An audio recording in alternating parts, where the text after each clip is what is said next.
Bom, então o meu tema é este Transcender Portugal, que porventura a alguns ouvidos soará talvez um pouco estranho, ou pelo menos poderá suscitar alguma perplexidade ou alguma curiosidade.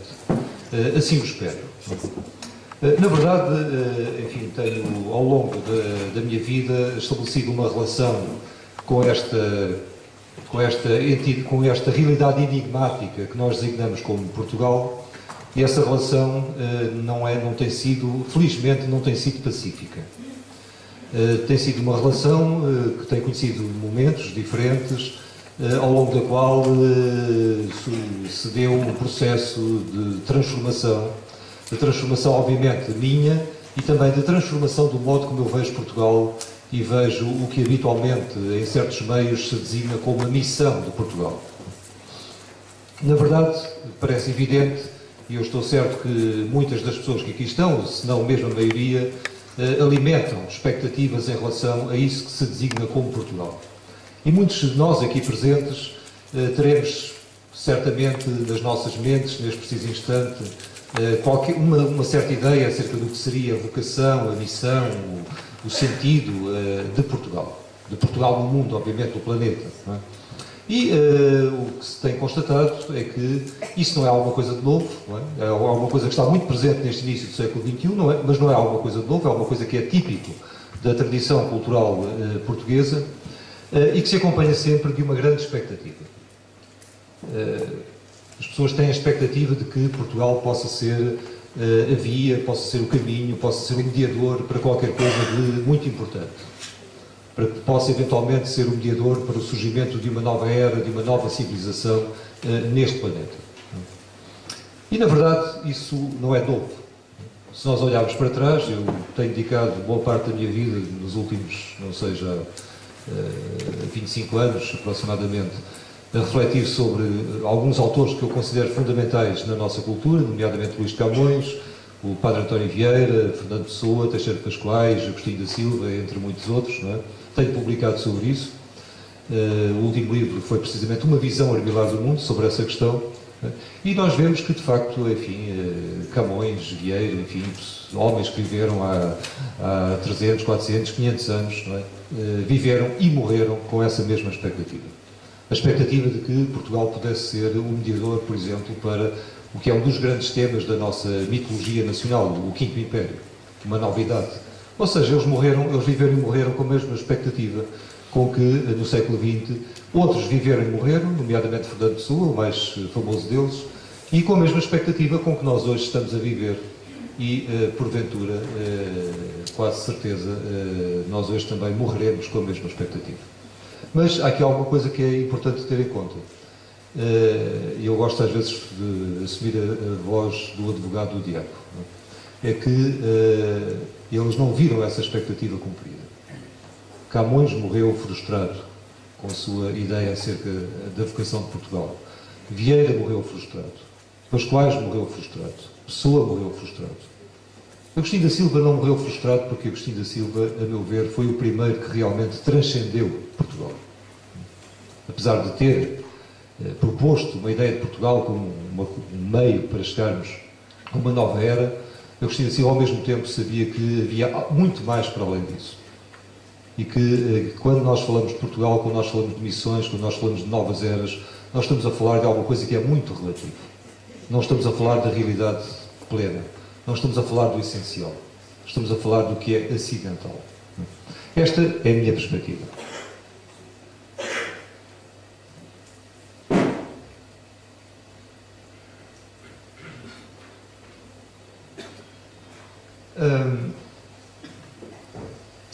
Na verdade, quando nós nos debruçamos sobre alguma coisa, convinha que nós refletíssemos sobre o sentido daquilo que estamos a dizer.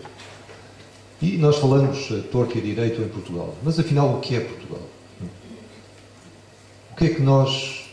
Qual é a ideia que nós temos acerca de Portugal? E será que essa ideia que temos acerca do que é Portugal condiz com uma realidade autêntica? Será que essa ideia é uma ideia adequada? Será que a nossa representação, a nossa imagem, corresponde a uma realidade efetiva?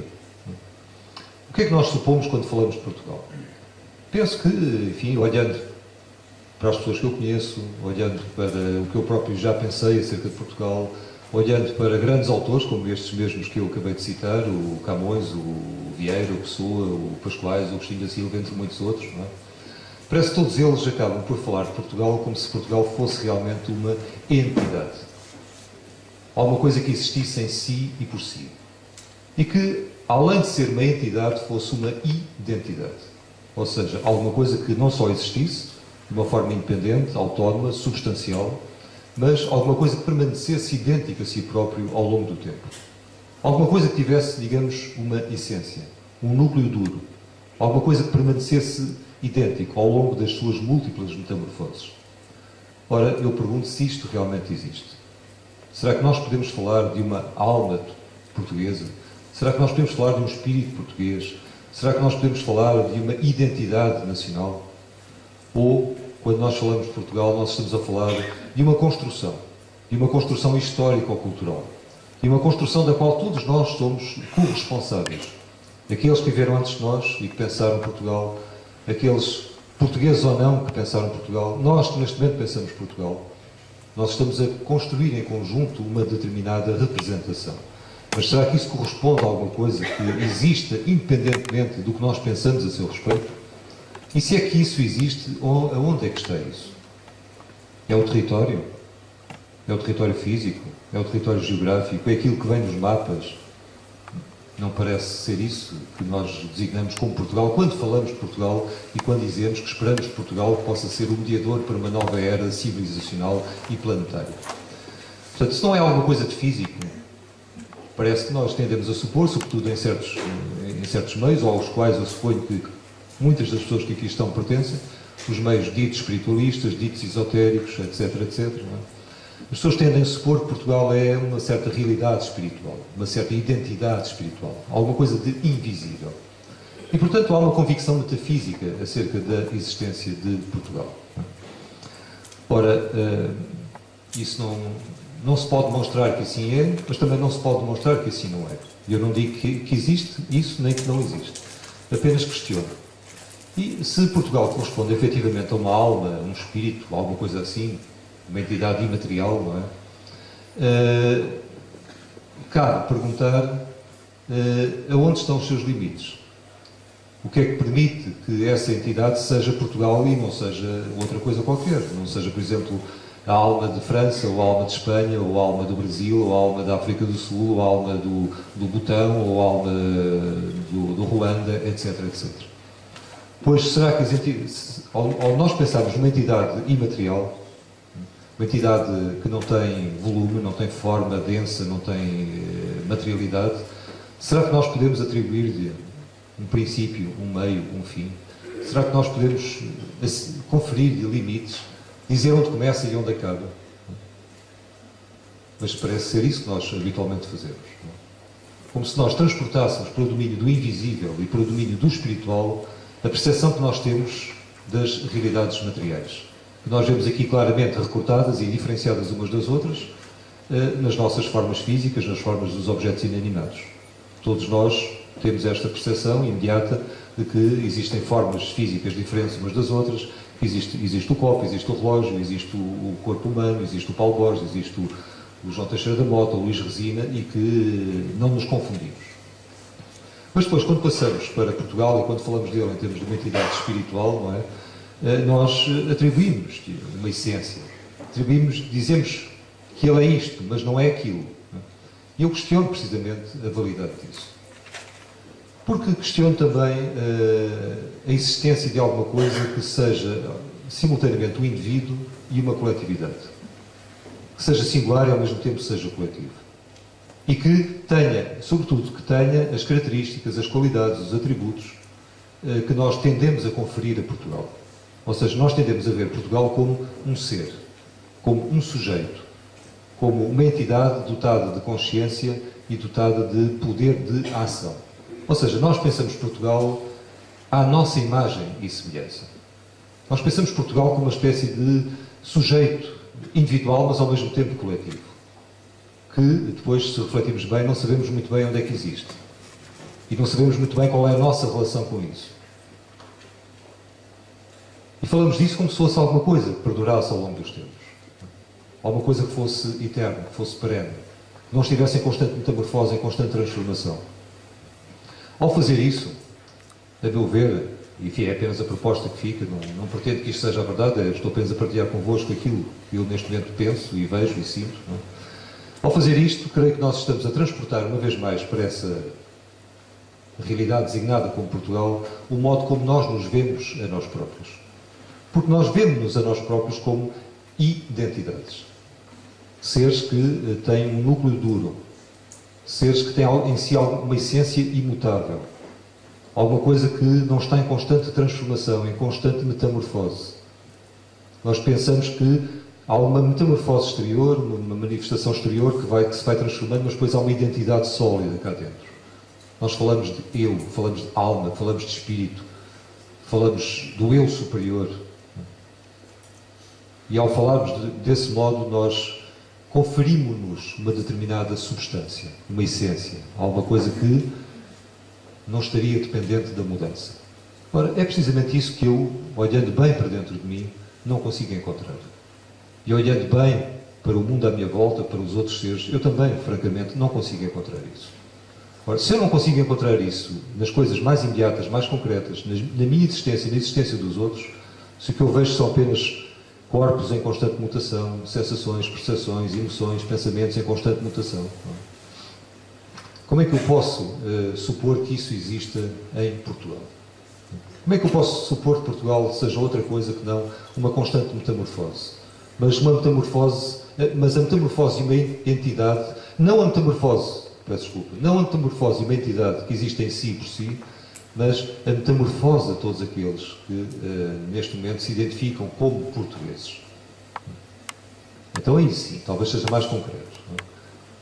Nós somos centros existenciais, nós temos consciência, temos percepção, temos capacidade de ação, de decidir, de fazer coisas, não é? Ou de não fazer. Nós podemos manifestar-nos de formas constantemente diferentes através dos nossos pensamentos, palavras e ações. Não é?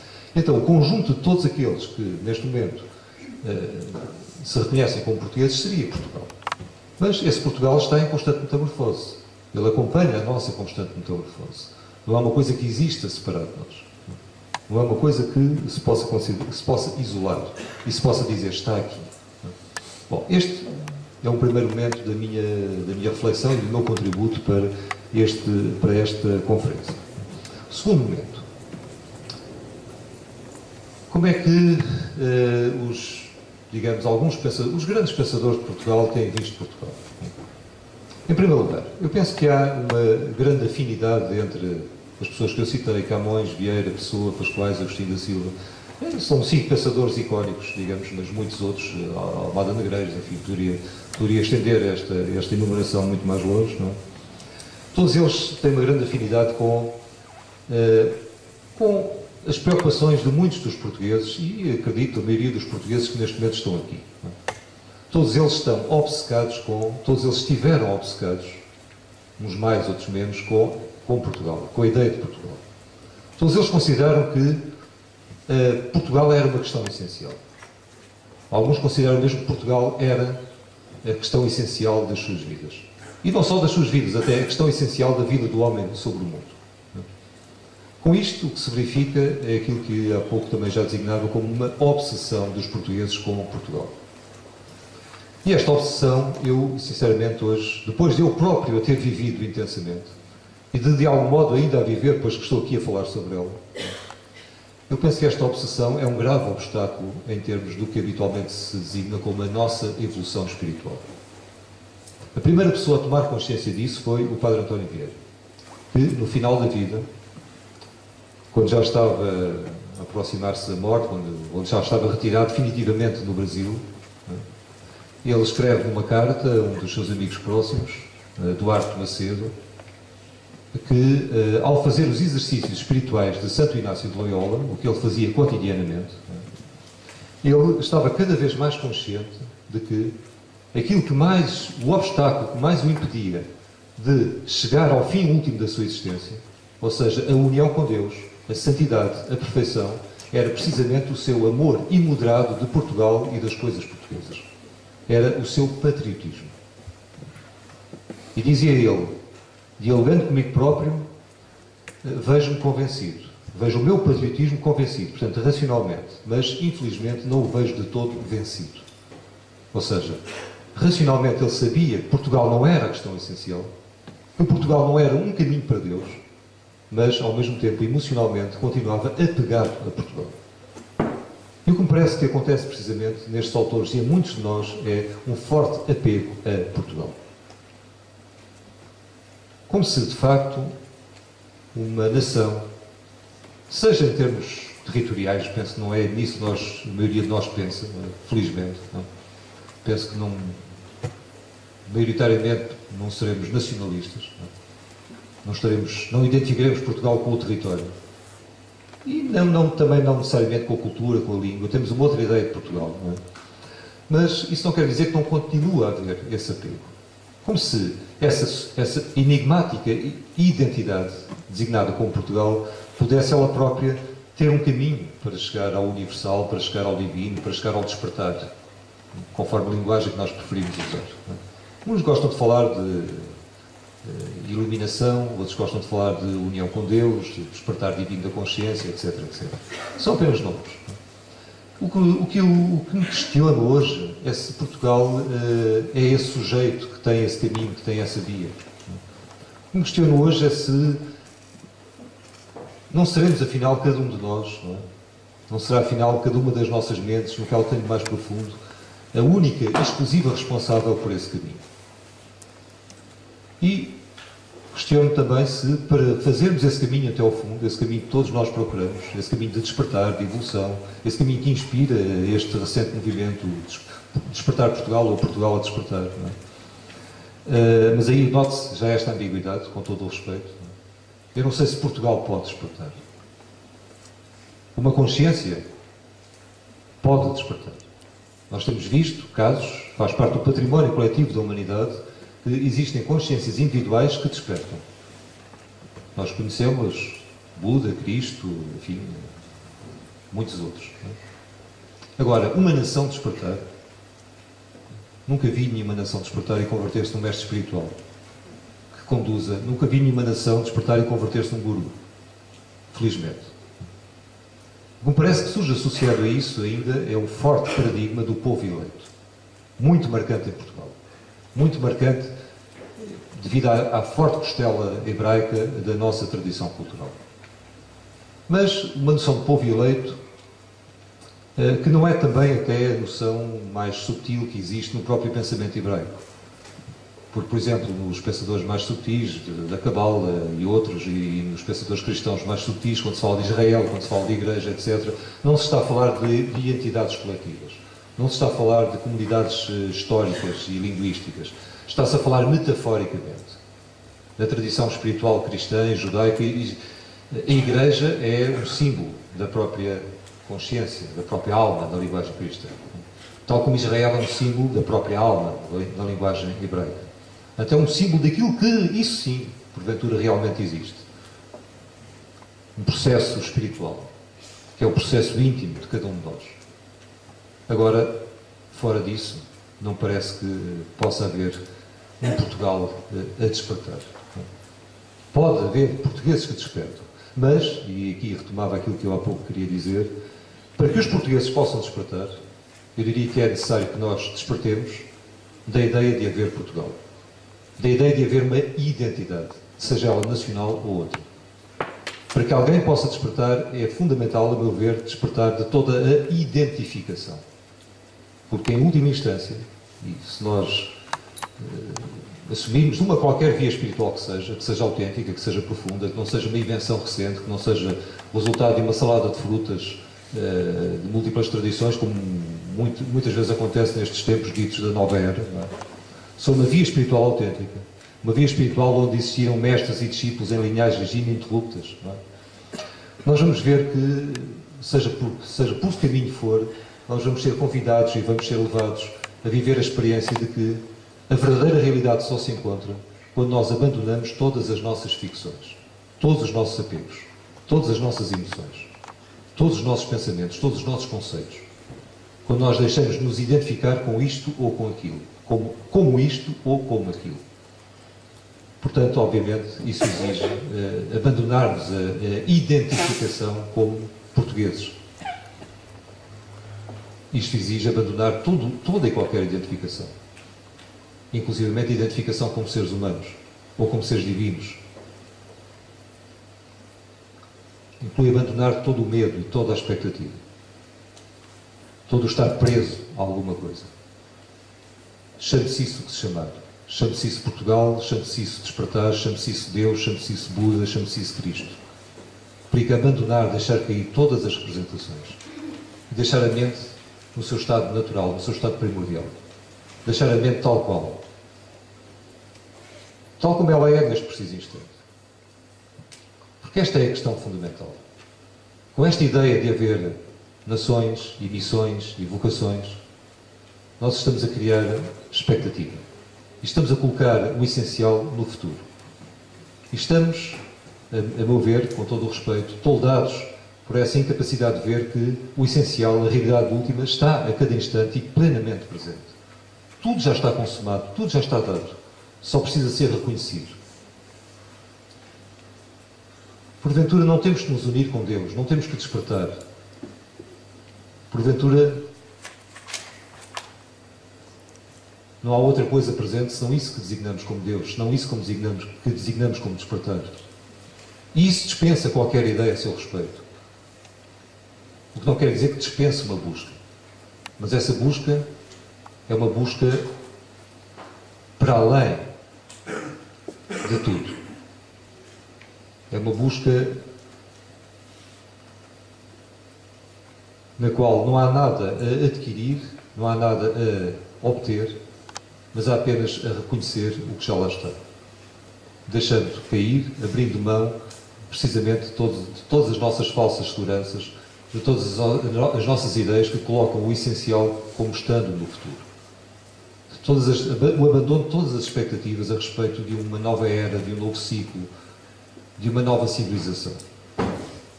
Agora, se nós conseguimos fazer isso, se nós conseguimos despertar efetivamente, então, implicitamente, e sem fazer qualquer esforço nesse sentido, e sem necessitar de nos organizarmos em movimentos, em partidos, seja no que for, nós estaremos a contribuir decisivamente para uma nova forma do ser humano viver sobre este planeta. Estaremos a contribuir para o bem de tudo e de todos, que me parece ser o mais importante. Não o cumprimento desta ou daquela vocação ou missão, deste ou daquele país, mas verdadeiramente o bem de tudo e de todos. Ou seja, em termos absolutos, o despertar de todas as consciências, mas também em termos relativos, e enquanto isso não acontece, o fazermos o que nos é possível para minorar o sofrimento existente no mundo, seja o sofrimento dos homens, seja o dos animais, seja de quem for, e o fazer todo o possível para que haja maior bem-estar, maior felicidade no mundo, em termos sociais, económicos, políticos, culturais, espirituais. Voltando e depois terminando, voltando aos autores que eu aqui referi,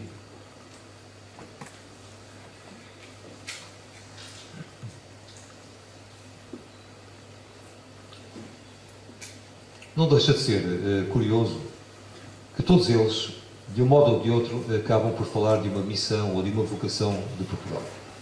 Mas também não deixam de assinalar que, se ela existe, portanto, eu já vos apresentei a minha perspectiva sobre isso, eu contesto que exista propriamente isso.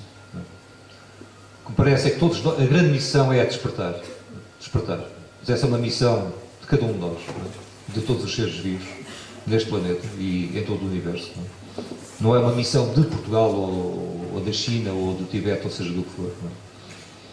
Mas, agora, voltando, expondo, não a minha perspectiva, mas o pensamento do Camões, do Vieira, do Pessoa, do Agostinho da Silva, etc., é curioso que eles todos tenham dito que, se existe essa vocação, se existe essa missão não se pode deter numa espécie de autocontemplação egocêntrica, num ensimismamento umbilical. Pelo contrário, a grande vocação de Portugal a existir é de se autotranscender.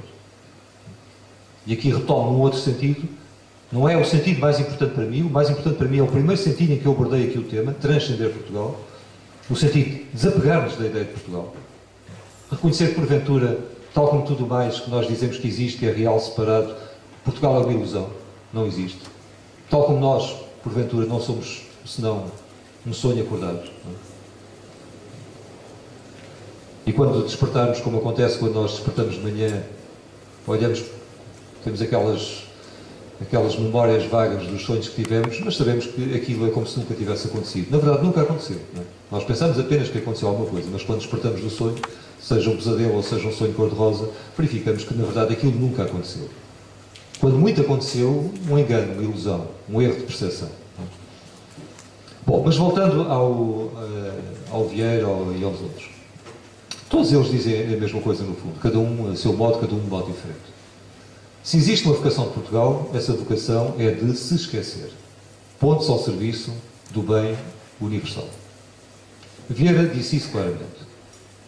Ao ponto de ele, que tanto escreveu durante toda a sua vida sobre o Quinto Império, sobre a missão de Portugal, etc., etc., precisamente nessa obra, naquela que ele considerava a sua grande obra, e que ele deixou inédita num manuscrito de extensas mais de 700 páginas, em latim, Clavis Prophetarum, Chave dos Profetas, ele, que tinha escrito centenas de milhares de páginas sobre Portugal e o Quinto Império, ele em 700 páginas escreve a palavra Portugal uma vez, para dizer apenas que Portugal, juntamente com a Espanha, os povos ibéricos, com o surto dos descobrimentos, iniciaram o processo que ele acreditava que iria conduzir ao estabelecimento pleno do reino de Deus sobre a Terra, ou seja, o Quinto Império.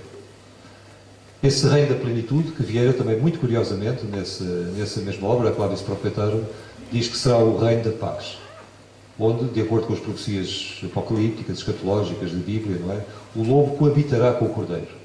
E curiosamente o Vieira dizia uma coisa interessante, é que nesse momento, quando Deus for tudo em todas as coisas, era o grande tema de Vieira, retomado de São Paulo, não é? Deixaremos de matar para viver.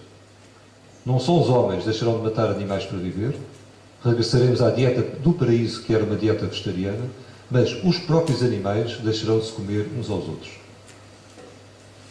No reino messiânico, todos, incluindo os animais, viverão de acordo com o primeiro mandamento que vem no Gênesis, que é de que homens e animais usem apenas as sementes, as plantas, tudo o que resta da terra, os frutos, etc., para se alimentarem. Mas Portugal daí desapareceu. Depois, enfim, não vou ocupar o vosso tempo e também não tenho tempo, mas pensamos apenas em Fernando Pessoa. Fernando Pessoa diz, já desde 1912, naqueles ensaios que escreveu sobre a nova poesia portuguesa, que a grande tarefa, a grande missão de cada português de hoje é preparar o super-Portugal de amanhã. Portanto, não é Portugal, é o que está para além de Portugal. E o que está para além de Portugal não é apenas um novo estado da civilização. Há essa visão muito redutora daquilo que o Vieira, o Pessoa e os outros chamam Quinto Império. Isso no Pessoa, no Agostinho da Silva, está muito claro. O Quinto Império não é necessariamente uma nova civilização. É, mais do que tudo, um novo estado de consciência. Um estado de consciência onde se unifiquem as polaridades separadas. O raciocínio e a intuição. O intelecto e a sensibilidade, diz Pessoa, em alguns textos sobre o Quinto Império. Um estado de consciência onde nós não estejamos à espera que alguma coisa aconteça. É nesse sentido que eu entendo a mensagem, sobre a qual estou a escrever um comentário, poema a poema. Um novo estado de consciência onde já não faça sentido nós temos a esperança de que se manifeste um rei encoberto, seja ele o que for. Mas onde tudo se inverteu. Como diz Pessoa, num dos seus poemas sobre as Ilhas Afortunadas,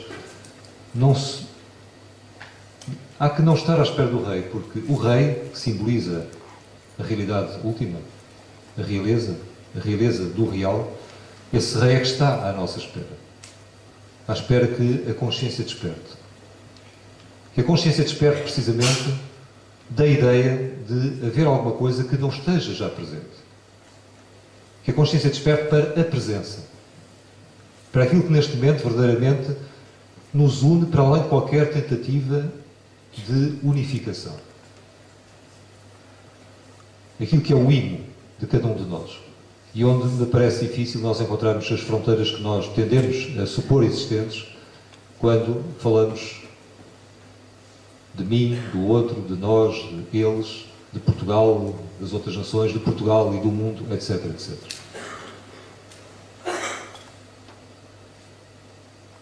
Agostinho da Silva também disse isso amplamente. O Quinto Império não virá. Ele disse o Quinto Império mesmo que disse Cristo do reino de Deus. Uns dizem que ele está para vir, outros que dura um pouco mais de tempo, não é? Há quem o remeta para depois de 2012, outros para um bocadinho mais tarde, outros que já começou, mas na verdade, como disse Cristo e como dizem todos os grandes mestres espirituais, não é? O essencial não vem nem deixa de vir, não tem antes nem depois, por isso simplesmente o essencial está presente. Mas enquanto andarmos em busca disto e daquilo, enquanto andarmos com expectativas acerca disto e daquilo, nós perdemos aquilo que já está presente. Eu vivi isso de uma forma muito simples e um dos maiores ensinamentos da minha vida, quando há uns tempos andava em busca, já não me lembro bem, acho que era uma rua numa cidade, no Algarve, já não me lembro bem qual era, não sei se era Portimão, se era Tavira. E, por mais voltas que eu desse, eu não encontrava a rua. Então, de repente, tomei consciência de que não a encontrava, porque já lá estava. E então, cada vez que a procurava, afastava-me do lugar onde eu já estava. Portanto, eu já estava desde o início no lugar que eu procurava. E era por procurar que eu não a encontrava. Bom, dito isto, obviamente que isto penso que todos nós reconheceremos isto, num certo sentido, não é? Ou não, não sei, não é? No que se aplica a nós. Agora, no que se aplica depois ao mundo, é claro que não basta também, se calhar não basta isto, não é muito satisfatório para que um indivíduo com pretensões de ter uma visão profunda ou subtil das coisas, a falar-nos, afinal não é necessário fazer nada, já tudo está presente. Bem, todos nós ouvimos dizer isto muitas vezes, não é? Mas todos nós continuamos em busca sempre. Bom, aí há que fazer duas coisas. Talvez haja efetivamente que parar de procurar. Pelo menos parar de procurar como nós estamos habituados a procurar. Por outro lado, se encontramos realmente aquilo que procuramos, porventura, por termos deixado de procurar, não é por isso que não há mais nada a fazer. Porque depois, no plano relativo, olhando para este mundo onde nós nos encontramos, efetivamente há muito a fazer. Porque por mais que nós tenhamos essa visão supostamente sábia de que tudo já é o Buda, tudo já é o Cristo, tudo já é Deus, o que é um facto é que sempre que houver um único ser que não conheça isso, esse ser está na ignorância e no sofrimento. E parece, não é, que há muitos seres nesses estados, a começar por mim. Ora, e perante isso, há também que fazer alguma coisa, não há que cultivar apenas o que uns chamam a sabedoria, outros chamam o conhecimento, mas há que cultivar o que uns chamam a compaixão e outros chamam o amor. Isso traduz-se, efetivamente, num ocupar-nos das coisas que são verdadeiramente importantes. Não é? E eu aí, uma vez mais, volto à minha tónica. Não sei se o mais importante será realizar a missão de Portugal. A não ser que nós consideremos que a missão de Portugal passa porque nós queremos fazer deste país um país autêntico. Um país ético, por exemplo. Já não digo um país desperto, mas um país ético. Um país onde os interesses dos seres vivos sejam igualmente respeitados. Sejam humanos ou não humanos. Um país onde haja consciência do estado, da iminência do colapso ecológico em que se encontra o planeta. Um país onde nós não nos ocupemos com especulações metafísicas, filosóficas, místicas, espirituais sobre o futuro de Portugal, enquanto continuamos a ter no Código Civil uma lei que considera os animais como meras coisas, que permite todo tipo de maus tratos, todo tipo de abandonos, onde temos no nosso país todas as formas de violência social, económica, fiscal, onde as pessoas são tiradas para o desemprego, para a miséria, onde há salários de 18 mil euros mensais e pessoas a viverem com reformas miseráveis, onde temos uma dieta fundamentalmente carnívora e, ao fazermos isso, estamos, obviamente, a contribuir para a existência de campos de concentração, de tortura, de exploração dos animais, em nada distintos de Auschwitz. Não sou eu o primeiro que o digo, o grande pensador alemão Adorno já o disse. Não é? Quando nós olhamos para a suinicultura, para a avicultura, para aqueles animais loucos, não é? Que enlouquecem e começam a bicar-se e devorar-se uns aos outros, não é? Por viverem amontoados. Não é? Nós somos responsáveis por isso, sobretudo quando nós ainda contribuímos, alimentando-nos desses animais. Somos responsáveis pelo seu sofrimento, somos responsáveis pelas nossas doenças, porque 75% das doenças mais graves e mortais que afetam a humanidade procedem da acumulação de toxinas animais, que não são em absoluto necessárias. Mas, ainda mais do que isso, somos responsáveis pela nossa falta de saúde, porque esses animais também vêm completamente envenenados, com hormonas de crescimento, com antibióticos, exatamente para poderem resistir a essas condições adversas, essas condições terríveis em que vivem. Não é?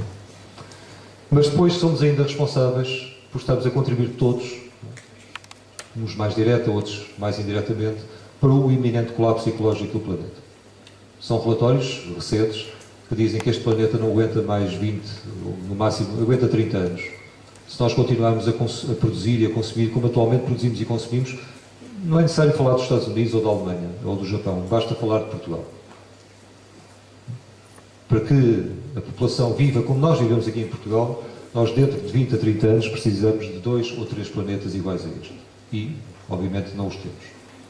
Porque um quilo de carne, alguém que coma um pouco de carne, não coma muito, mas ao fim de uma semana, ou um pouco mais de uma semana, consumiu um quilo de carne. Não é? Esse quilo de carne exige um consumo de água potável da ordem dos 15 mil litros.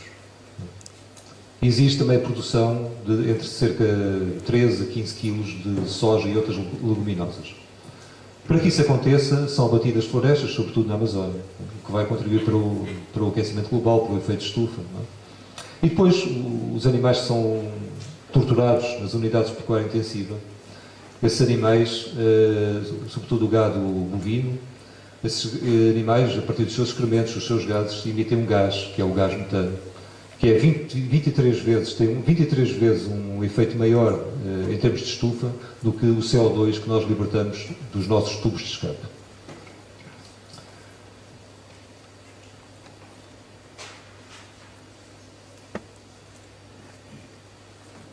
Um sociólogo alemão recentemente anunciou para breve um novo ciclo bélico imperialista. A luta pela água potável, que é o primeiro bem que vai desaparecer. Ora bem, perante esta situação, eu estou apenas aqui a dar alguns dados, eu podia rapidamente dizer, voltando à questão dos animais, porque esta não é uma questão só dos animais, é uma questão dos homens e do planeta, não é? Tudo o que se produz no mundo, neste momento, em termos de água e de cereais, leguminosas, quase sempre soja, para alimentar os animais, para a nossa alimentação, permitiria alimentar diretamente, se fosse dar diretamente à população, 200 milhões de pessoas. Mas, diariamente, há 100 milhões de pessoas que passam fome. A cada 5 segundos há uma criança que morre de fome. Bom, vendo as coisas assim, há de facto coisas muito urgentes a fazer. Há que despertar para este estado de coisas, há que mudar a nossa vida. Há que mudar a nossa vida mudando a nossa consciência. Mas, francamente, não sei se isto passa por despertar Portugal. Tomar consciência disto talvez leve isto a que nós chamamos de Portugal, em que somos todos nós, desperta um pouco mais. Não é? Mas não me parece que seja, que a solução para isto dependa de haver uma nação que desperta. Não é? Porque este não é um problema apenas dos portugueses, isto é um problema planetário. Francamente, com toda a sinceridade e sem alimentar falsas expectativas, sobretudo em mim próprio, eu penso que nós já não... Quer dizer, nós estamos sempre a tempo de fazer muita coisa, mas o que neste momento temos que preparar é a transição. A transição para o mundo que vai existir depois do colapso, depois da catástrofe. E é para isso que nós temos que nos preparar ativamente. Primeiro tudo em termos interiores, em termos espirituais. Porque se os tempos são difíceis, tempos mais difíceis estão para vir e são iminentes. E depois temos que nos preparar também mediante uma reconversão das nossas práticas sociais, económicas e políticas. Temos que regressar aos campos. Temos que fazer um outro tipo de agricultura, biológica, a permacultura. Temos que tornar este país autossustentável, em termos alimentares e em termos energéticos. De preferência sem depender do consumo de carne, pelo menos de carne industrial.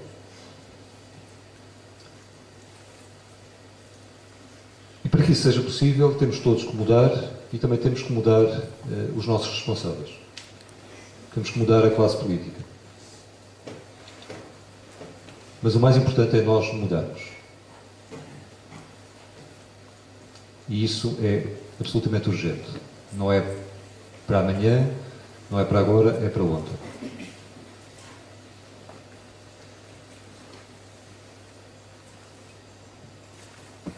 Se Portugal, e o que alguns grandes pensadores pensam acerca de Portugal, nos inspirar, nos entusiasmar, por que não falar de Portugal? Mas não esqueçamos que, quando muito, esse Portugal não é senão um dedo, o dedo que aponta para a Lua, e não é de modo algum a Lua. E mesmo esse dedo, porventura, não é senão outra coisa senão a nossa própria mente. Não é alguma coisa que esteja aí fora, ou que esteja no céu, ou na terra. É alguma coisa que está dentro de nós. É o nosso potencial cognitivo e o nosso potencial afetivo. É a capacidade que qualquer um de nós tem de abrir a mente e abrir o coração. E em tudo o que pensar, em tudo o que disser, em tudo o que fizer, não ter outra intenção e outra motivação, senão o bem de tudo e o bem de todos. Então, porventura, Portugal despertará. Mas, esse despertar será como o despertar de um sonho. Ao despertar desse sonho, já não haverá Portugal. Já não haverá sequer alguém que desperte. E é isto. Muito obrigado.